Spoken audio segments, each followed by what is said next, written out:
ನಮಸ್ಕಾರ ವೀಕ್ಷಕರೇ, welcome to our channel. ಈ 6 ಮಹಡಿ ಕಟ್ಟಡ ಯಾವುದಾದ್ರೂ ಫ್ಯಾಕ್ಟರಿ ಅಥವಾ ವರ್ಕ್ಶಾಪ್ ಅಲ್ಲ. ಇದು ವಿಶ್ವದ ಅತಿದೊಡ್ಡ LNG ಆಧಾರಿತ ಕಂಟೈನರ್ ಶಿಪ್ನ ಎಂಜಿನ್. ಇದು ಒಳಗಿನಿಂದ ಎಷ್ಟು ದೊಡ್ಡದಾಗಿದೆ ಅಂದರೆ ಇದರೊಳಗೆ ಕಾರ್ಮಿಕರು ಸುಲಭವಾಗಿ ನಡೆದುಕೊಂಡು ಹೋಗಬಹುದು. ಈ ಎಂಜಿನ್ ಡಬಲ್ ಸ್ಟೋರಿ ಮನೆಯಷ್ಟು ಎತ್ತರದ ಪ್ರೊಪೆಲ್ಲರ್ಗೆ ಶಕ್ತಿ ನೀಡುತ್ತದೆ ಮತ್ತು ಇದು ಕಂಟೈನರ್ ಶಿಪ್ ಎಂಜಿನ್ ಆಗಿರೋದ್ರಿಂದ ಇದಕ್ಕೆ ಇಂಧನವು ಅಪಾರ ಪ್ರಮಾಣದಲ್ಲಿ ಬೇಕಾಗುತ್ತದೆ. ಆದರೆ ಎಷ್ಟು ವೀಕ್ಷಕರೇ, ಸ್ಟಾರ್ಟ್ ಮಾಡುವಾಗಲೇ ಇದು ಸುಮಾರು 1 ಲಕ್ಷ ಲೀಟರ್ ಇಂಧನವನ್ನು ಕುಡಿಯುತ್ತದೆ.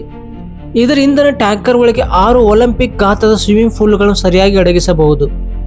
ಇದರಲ್ಲಿ ಒಟ್ಟು 2 ಕೋಟಿ ಲೀಟರ್ ಲಿಕ್ವಿಫೈಡ್ ನ್ಯಾಚುರಲ್ ಗ್ಯಾಸ್ ತುಂಬಬಹುದು. ಹೌದು ವೀಕ್ಷಕರೇ, ಇಂದು ನಾವು ಅಂತ ಅದ್ಭುತ ಮೆಗಾ ಪ್ರಾಜೆಕ್ಟ್ ನಿರ್ಮಾಣ ಬಗ್ಗೆ ತಿಳಿಯಲಿದ್ದೇವೆ. ಇದು ಅಕ್ಷರಶಃ ಮಾನವನ ಇಂಜಿನಿಯರಿಂಗ್ ಒಂದು ಅದ್ಭುತ ಅಂತ ಹೇಳಿದ್ರೆ ತಪ್ಪಾಗಲ್ಲ. ನಾವು 21ನೇ ಶತಮಾನದಲ್ಲಿದ್ದರೂ ಕೂಡ ಇಂದಿಗೂ ಅಂತಾರಾಷ್ಟ್ರೀಯ ವ್ಯಾಪಾರದ 90% ಸರಕುಗಳು ಸಮುದ್ರ ಮಾರ್ಗದಿಂದಲೇ ಸಾಗುತ್ತವೆ. ಅದು ಸೂಜಿಯಷ್ಟು ಸಣ್ಣ ವಸ್ತುವಾಗಿರಲಿ ಅಥವಾ ಭಾರೀ ಗಾಡಿಯಾಗಿರಲಿ.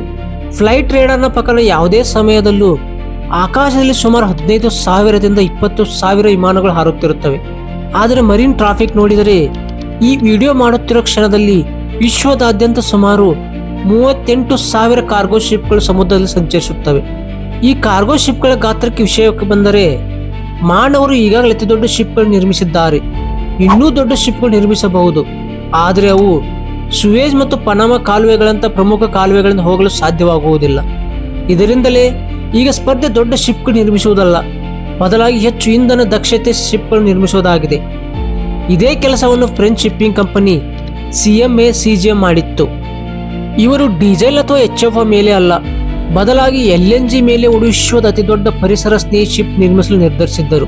400 ಮೀಟರ್ ಉದ್ದದ ಈ ಶಿಪ್ ಅಂದರೆ 4 ಫುಟ್ಬಾಲ್ ಮೈದಾನಗಳನ್ನು ಸಾಲಾಗಿ ಇಟ್ಟಷ್ಟು. ಇದರ ಅಗಲ 61 ಮೀಟರ್ ಅಂದರೆ ಕುತುಬ್ ಮಿನಾರ್ಗಿಂತಲೂ ಹೆಚ್ಚು. ವೀಕ್ಷಕರೇ, ಈ ಶಿಪ್ನ ಒಟ್ಟು ತೂಕ 7 ಐಫಿಲ್ ಟವರ್ಗಳು ಅಥವಾ 11,500 ಆಫ್ರಿಕನ್ ಆನೆಗಳಿಗೆ ಸಮಾನ, ಅಂದರೆ ಸುಮಾರು 70,000 ಟನ್. ಅದು ಕೂಡ ಯಾವುದೇ ಕಂಟೈನರ್ಗಳಿಲ್ಲದೆ. ಈ ಶಿಪ್ನಲ್ಲಿ ಒಟ್ಟು 23,112 ಕಂಟೈನರ್ಗಳು ತುಂಬಬಹುದು. ಅವುಗಳನ್ನು ಒಂದೇ ಸಾಲಿನಲ್ಲಿಟ್ಟರೆ ಸುಮಾರು 150 ಕಿಲೋಮೀಟರ್ ಉದ್ದದ ಸಾಲು ರೂಪುಗೊಳ್ಳುತ್ತದೆ. ಆದರೆ ನಿಜವಾದ ಸವಾಲು ಕೇವಲ ಭಾರೀ ಶಿಪ್ ನಿರ್ಮಿಸುವುದಲ್ಲ. CMA CGMಗೆ ಇಂತಹ ಒಟ್ಟು 9 ಶಿಪ್ಗಳನ್ನು ಕೇವಲ 2 ವರ್ಷಗಳು ನಿರ್ಮಿಸಬೇಕಿತ್ತು. ಈ ಕೆಲಸಕ್ಕಾಗಿ ಹಾಂಗ್ಕಾಂಗ್ನ ಒಂದು ಶಿಪ್ ಯಾರ್ಡ್ ಆಯ್ಕೆ ಮಾಡಲಾಯಿತು. ಇದು 4 ಕಿಲೋಮೀಟರ್ ಉದ್ದದ ಒಂದು ಸಣ್ಣ ನಗರವನ್ನೇ ಹೋಲುವ ಸ್ಥಳ. ಇಲ್ಲಿ ವಿಶ್ವದ ವಿವಿಧ ಭಾಗಗಳಿಂದ ಬಂದ 6,000 ಕಾರ್ಮಿಕರು ಹಗಲು ರಾತ್ರಿ ದುಡಿಯುತ್ತಾರೆ. ಪ್ರತಿಯೊಬ್ಬರಿಗೂ ವಿಭಿನ್ನ ಕೆಲಸ ನೀಡಲಾಗಿತ್ತು.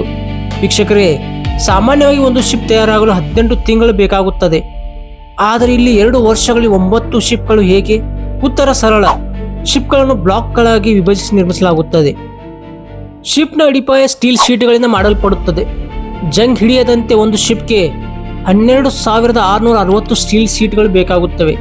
ಈ ಶೀಟ್ಗಳನ್ನು 18,000 ಡಿಗ್ರಿ ಸೆಲ್ಸಿಯಸ್ ತಾಪಮಾನವಿರುವ ವಿಶೇಷ ಲೇಸರ್ ಬೀಮ್ನಿಂದ ಕತ್ತರಿಸಲಾಗಿತ್ತು. ವೀಕ್ಷಕರೇ, ಇದು ಸೂರ್ಯನ ಮೇಲ್ಮೈ ತಾಪಮಾನಕ್ಕಿಂತಲೂ 3ರಷ್ಟು ಹೆಚ್ಚು. ಈ ಲೇಸರ್ ಸ್ಟೀಲನ್ನು ಬೆಣ್ಣೆಯಂತೆ ಕತ್ತರಿಸುತ್ತದೆ. ಒಂದು ಶಿಪ್ಗೆ ಒಟ್ಟು 880 ಕಿಲೋಮೀಟರ್ ಉದ್ದದ ಸ್ಟೀಲ್ ಪಟ್ಟಿಗಳನ್ನು ಕತ್ತರಿಸಲಾಗಿತ್ತು. ನಂತರ ಅವುಗಳನ್ನು ಜೋಡಿಸಿ ಬ್ಲಾಕ್ಗಳನ್ನು ತಯಾರಿಸಲಾಯಿತು. ಈ ಬ್ಲಾಕ್ಗಳು ಒಂದು ಕೊಠಡಿಯ ಗಾತ್ರದಿಂದ ಹಿಡಿದು ಹಲವು ಮಹಡಿ ಕಟ್ಟಡಗಳಷ್ಟು ದೊಡ್ಡದಾಗಿರುತ್ತವೆ. ವಿಶೇಷವೆಂದರೆ ಈ ಬ್ಲಾಕ್ಗಳಲ್ಲಿ ಪೈಪ್ಗಳು, ವೈರಿಂಗ್ ಮತ್ತು ಇತರ ಫಿಟ್ಟಿಂಗ್ಗಳು ಮೊದಲೇ ಅಳವಡಿಸಲಾಗುತ್ತದೆ. ಇದು ಸಮುದ್ರದ ಹಡಗಿನ ಹಿಂಭಾಗ. ಇದನ್ನು 5 ಬ್ಲಾಕ್ಗಳಲ್ಲಿ ಜೋಡಿಸಿ ನಿರ್ಮಿಸಲಾಗಿದೆ. ಇದರ ತೂಕ ಒಟ್ಟು 790 ಟನ್, ಅಂದರೆ 2 ರೈಲು ಇಂಜಿನ್ಗಳಷ್ಟು ತೂಕ. ಈ ಭಾಗವನ್ನು ಕೇವಲ ಎತ್ತಲು ಮಾತ್ರವೇ 2 ಜಾಯಿಂಟ್ ಕ್ರೇನ್ಗಳನ್ನು ಬಳಸಬೇಕಾಯಿತು.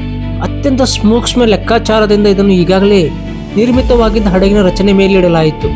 ಇಲ್ಲಿ 1 ಮಿಲಿಮೀಟರ್ನಷ್ಟು ತಪ್ಪು ಕೂಡ ತಿಂಗಳುಗಳ ಶ್ರಮವನ್ನು ವ್ಯರ್ಥ ಮಾಡಬಲ್ಲದು.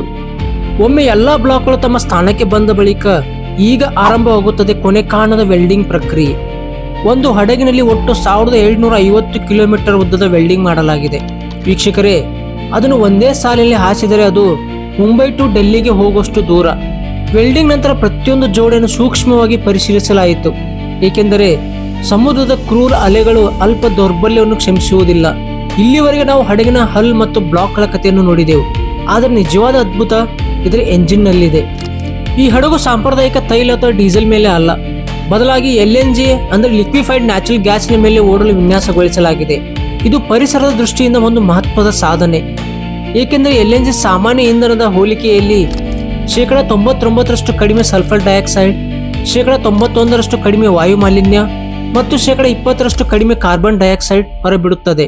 ಇದು ಸಮುದ್ರ ಪ್ರಯಾಣವನ್ನು ಸ್ವಚ್ಛಗೊಳಿಸುವ ದಿಕ್ಕಿನ ಒಂದು ದೊಡ್ಡ ಹೆಜ್ಜೆ. ಆದರೆ ಈ ಕ್ರಾಂತಿಯನ್ನು ತರಬೇಕಾದರೆ CGM ಒಂದು ಭಾರೀ ಬೆಲೆ ಕಟ್ಟಬೇಕಾಯಿತು. ಇಲ್ಲಿ ಅತಿ ದೊಡ್ಡ ಸವಾಲು ಎಂದರೆ LNGಯನ್ನು ದ್ರವ ರೂಪದಲ್ಲಿ ಸಂಗ್ರಹಿಸುವುದು. ಅಂದರೆ ಒಂದು ಇಂಧನ ಟ್ಯಾಂಕರ್ ನಿರ್ಮಿಸುವುದು. ಅದರಲ್ಲಿ LNG -161 ಡಿಗ್ರಿ ಸೆಲ್ಸಿಯಸ್ ತಾಪಮಾನದಲ್ಲೇ ಇರಬೇಕು. ಅದು ಸ್ವಲ್ಪವೂ ಬಿಸಿಯಾದರೆ LNG ಗ್ಯಾಸ್ ಆಗಿ ವಿಸ್ತರಿಸುತ್ತದೆ ಮತ್ತು ನಂತರ ಎಲ್ಲವೂ ಮುಗಿದಂತೆ. ಹೌದು ವೀಕ್ಷಕರೇ, ಈ ಹಡಗು ಏಷ್ಯಾದಿಂದ ಯುರೋಪ್ವರೆಗೆ ಮಧ್ಯೆ ರೀಫಿಲ್ಲಿಂಗ್ ಇಲ್ಲದೆ ದೀರ್ಘ ಪ್ರಯಾಣ ಮಾಡಬೇಕು. ಅದಕ್ಕಾಗಿ ಇದರಲ್ಲಿ ಅತಿ ದೊಡ್ಡ LNG ಫ್ಯೂಲ್ ಟ್ಯಾಂಕ್ ನಿರ್ಮಿಸುವುದು ಅಗತ್ಯವಾಗಿತ್ತು. ಆದರೆ ಎಷ್ಟು ದೊಡ್ಡದು? ಇದು ಇತಿಹಾಸದಲ್ಲಿ ನಿರ್ಮಿತವಾದ ಅತಿ ದೊಡ್ಡ LNG ಫ್ಯೂಲ್ ಟ್ಯಾಂಕ್.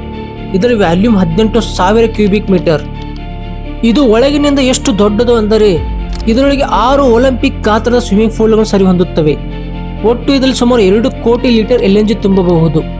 ಆದರೆ ನಿಜವಾದ ಸವಾಲು ಈ ಟ್ಯಾಂಕ್ ನಿರ್ಮಿಸುವುದಲ್ಲ, ಇದನ್ನು ಹೊರಗಿನ ತಾಪಮಾನದಿಂದ ರಕ್ಷಿಸುವುದು. ಹೌದು ವೀಕ್ಷಕರೇ, ಇದು ಹಡಗಿನೊಳಗೆ 6 ಸ್ವಿಮ್ಮಿಂಗ್ ಪೂಲ್ ಅಷ್ಟು ದೊಡ್ಡ ಒಂದು ದೈತ್ಯ ಥರ್ಮೋಸ್ ನಿರ್ಮಿಸಿದಂತೆ. ಈ ಫ್ಯೂಲ್ ಟ್ಯಾಂಕ್ ನಿರ್ಮಿಸಲು ಕಂಪನಿಗೆ ಸುಮಾರು 9 ತಿಂಗಳು ಬೇಕಾಯಿತು. ಟ್ಯಾಂಕ್ ಗೋಡೆಗಳ ಮೇಲೆ ಇನ್ಸುಲೇಷನ್ ಮಟೀರಿಯಲ್ನ ಅನೇಕ ಪದರಗಳನ್ನು ಹಚ್ಚಲಾಯಿತು. ನಂತರ ಬಂತು ಅತ್ಯಂತ ಪ್ರಮುಖ ಹಂತ, ಲೀಕ್ ಟೆಸ್ಟಿಂಗ್. ಏಕೆಂದರೆ ಈ ಟ್ಯಾಂಕ್ ಸಂಪೂರ್ಣ ಏರ್ ಟೈಟ್ ಆಗಿರಬೇಕು. ಇದಕ್ಕಾಗಿ ಕಾರ್ಮಿಕರು ಒಂದು ಸರಳ ಆದರೆ ಪರಿಣಾಮಕಾರಿ ವಿಧಾನ ಬಳಸಿದರು. ಜಾಯಿಂಟ್ಗಳ ಮೇಲೆ ಸಾಬೂನು ನೀರು ಹಚ್ಚಲಾಯಿತು. ನಂತರ ಒಂದು ಗಾಜಿನ ಕಂಟೈನರ್ನಲ್ಲಿ ಇಟ್ಟು ಕಂಪ್ರೆಸರ್ ಸಹಾಯದಿಂದ ಅದರಲ್ಲಿನ ಗಾಳಿಯನ್ನು ಸಂಪೂರ್ಣವಾಗಿ ತೆಗೆದುಹಾಕಲಾಯಿತು. ಯಾವುದೇ ಜೋಡಣೆ ದುರ್ಬಲವಾಗಿದ್ದರೆ ವ್ಯಾಕ್ಯೂಮ್ನ ಕಾರಣದಿಂದ ಹೊರಗಿನ ಗಾಳಿ ಒಳಗೆ ನುಗ್ಗುತ್ತದೆ ಮತ್ತು ಗಾಳಿ ಬಂದ ತಕ್ಷಣ ಬಬಲ್ಸ್ ಕಾಣಿಸಿಕೊಳ್ಳುತ್ತವೆ. ಈ ರೀತಿ ಲೀಕ್ ಆಗಿರೋ ಜೋಡಣೆಗಳನ್ನು ಗುರುತಿಸಿ ಮತ್ತೆ ರಿಪೇರಿ ಮಾಡಲಾಯಿತು. ಲೀಕ್ ಟೆಸ್ಟ್ ನಂತರ ಇನ್ಸುಲೇಷನ್ ಕೊನೆಯ ಪದರ ಹಚ್ಚಲಾಯಿತು. ಸುಮಾರು 8 ತಿಂಗಳ ಶ್ರಮದ ನಂತರ ವಿಶ್ವದ ಅತಿದೊಡ್ಡ ಥರ್ಮೋ ಸಿದ್ಧವಾಯಿತು. ಈಗ ಬರುತ್ತದೆ ಇದರ ಎಂಜಿನ್. ಇದು ಇಂದಿನವರೆಗೆ ನಿರ್ಮಿಸಲಾದ ವಿಶ್ವದ ಅತಿದೊಡ್ಡ ನ್ಯಾಚುರಲ್ ಗ್ಯಾಸ್ನ ಮೇಲೆ ಓಡುವ ಎಂಜಿನ್. ಇದು 20 ಮೀಟರ್ ಎತ್ತರ, ಅಂದರೆ ಸುಮಾರು 6 ಮಹಡಿ ಬಿಲ್ಡಿಂಗ್ಗಳಷ್ಟು ದೊಡ್ಡದು. ಇದು 2,000 ಟನ್ಗಿಂತಲೂ ಹೆಚ್ಚು ತೂಕ. ಈ ಎಂಜಿನ್ 85,000 ಹಾರ್ಸ್ ಪವರ್ ಉತ್ಪಾದಿಸುತ್ತದೆ. ಹೌದು ವೀಕ್ಷಕರೇ, ಇದು ಇಷ್ಟು ದೊಡ್ಡದಾಗಿದೆ ಎಂದರೆ ಮೇಂಟೆನೆನ್ಸ್ ಸಿಬ್ಬಂದಿ ಇದರೊಳಗೆ ನಡೆದುಕೊಂಡು ಆರಾಮಾಗಿ ಹೋಗಬಹುದು. ಹಡಗಿನ ಸಂಪೂರ್ಣ ರಚನೆ ಸಿದ್ಧವಾದ ನಂತರ ಈಗ ಅದನ್ನು ಸಮುದ್ರದ ಪರಿಸರದಿಂದ ರಕ್ಷಿಸುವ ಹಂತ, ಅದೇ ಪೇಂಟಿಂಗ್. ಸಮುದ್ರದ ಉಪ್ಪು ನೀರು, ಅಲೆಗಳು ಮತ್ತು ಘರ್ಷಣೆ ಸ್ಟೀಲನ್ನು ನಿಧಾನವಾಗಿ ನಾಶ ಮಾಡುತ್ತವೆ. ಜೊತೆಗೆ ರಫ್ ಸರ್ಫೇಸ್ ಇದ್ದರೆ ಇದರಿಂದ ಇಂಧನ ಕೂಡ ಹೆಚ್ಚಾಗಿ ಬಳಕೆಯಾಗುತ್ತದೆ. ಆದ್ದರಿಂದ ಈ ಹಡಗಿನ ಮೇಲೆ ವಿಶೇಷ ಪೇಂಟ್ ಮಾಡಲಾಯಿತು. ಒಂದು ಹಡಗಿಗೆ ಸುಮಾರು 10 ಲಕ್ಷ ಲೀಟರ್ ಪೇಂಟ್ ಬಳಸಲಾಗಿದೆ. ಇದನ್ನು ನಾವು ಪ್ರದೇಶದಲ್ಲಿ ಲೆಕ್ಕ ಹಾಕಿದರೆ ಅದು 9,500 ಚದರ ಮೀಟರ್, ಅಂದರೆ ವ್ಯಾಟಿಕನ್ ಸಿಟಿಯ ಗಾತ್ರಕ್ಕಿಂತಲೂ 2 ಪಟ್ಟು ಹೆಚ್ಚು. ನಂತರ ಅತಿ ಹೆಚ್ಚು ಎತ್ತರದ ಮತ್ತು ಕೊನೆಯ ಬ್ಲಾಕ್ ಅಳವಡಿಸಲಾಯಿತು. ಅದನ್ನೇ ಕಮಾಂಡ್ ಬ್ರಿಡ್ಜ್ ಎನ್ನುತ್ತಾರೆ. ವೀಕ್ಷಕರೇ, ಇದನ್ನು ಹಡಗಿನ ಮೆದುಳು ಎಂದು ಕರೆಯುತ್ತಾರೆ. ಇಲ್ಲಿಂದ ಕ್ಯಾಪ್ಟನ್ ಮತ್ತು ಕ್ರೂ ಹಡಗನ್ನು ನಿಯಂತ್ರಿಸುತ್ತಾರೆ. 400 ಮೀಟರ್ ಉದ್ದದ ಈ ಹಡಗಿನಲ್ಲಿ ಎಲ್ಲ ಕಡೆ ಸ್ಮಾರ್ಟ್ ಐ ಸಿಸ್ಟಮ್ ಅಳವಡಿಸಲಾಗಿದೆ. ಇದು ಬ್ರಿಡ್ಜ್ ಅಲ್ಲಿ ಕುಳಿತ ಕ್ಯಾಪ್ಟನ್ಗೆ 360 ಡಿಗ್ರಿ ವೀಕ್ಷಣೆ ನೀಡುತ್ತದೆ. 15 ದಿನಗಳ ಪರೀಕ್ಷೆಗಳಲ್ಲಿ ಪ್ರತಿಯೊಂದು ವ್ಯವಸ್ಥೆಯನ್ನು ಪರೀಕ್ಷಿಸಲಾಯಿತು. Engine speed, emergency brake, navigation system ಮತ್ತು ಸಂಪೂರ್ಣ ರಚನೆಯ ಲೀಕ್ ಪರೀಕ್ಷೆಗಳು. ಅತ್ಯಂತ ಮುಖ್ಯವಾಗಿ ಇದರ ಆಂಕರ್ ಕೂಡ ಪರೀಕ್ಷಿಸಲಾಯಿತು. ಈ ದೈತ್ಯ ಹಡಗಿನ ಆಂಕರ್ ಸರಪಳಿಯು ಒಂದೇ ಒಂದು ಲಿಂಕ್ 300 kg ತೂಕ ಹೊಂದಿದೆ. 15 ದಿನಗಳ ಸಿ ಟ್ರಯಲ್ಸ್ ಯಶಸ್ವಿಯಾಗಿ ಪೂರ್ಣಗೊಂಡವು. ಕಡಿಮೆ ಕಾರ್ಬನ್ ಉತ್ಪಾದಿಸುವ ಹಡಗುಗಳ ಕನಸು ವಾಸ್ತವವಾಯಿತು. ಶಿಪ್ ಯಾರ್ಡ್ ಸಮಯದ ವಿರುದ್ಧದ ಓಟವನ್ನು ಗೆದ್ದಿತ್ತು. ಒಂದರ ನಂತರ ಒಂದಾಗಿ ಒಟ್ಟು 9 ಕಂಟೈನರ್ ಶಿಪ್ಗಳನ್ನು ದಾಖಲೆ ಸಮಯದಲ್ಲಿ ನಿರ್ಮಿಸಲಾಯಿತು. ಇದು ಕೇವಲ ಸ್ಟೀಲಿನ ಪರ್ವತದ ಕಥೆಯಲ್ಲ, ಇದು ಸಾವಿರಾರು ಕಾರ್ಮಿಕರ ಬುದ್ಧಿ, ಶ್ರಮ ಮತ್ತು ಹಗಲು ರಾತ್ರಿ ದುಡಿಮೆಯ ಕತೆ.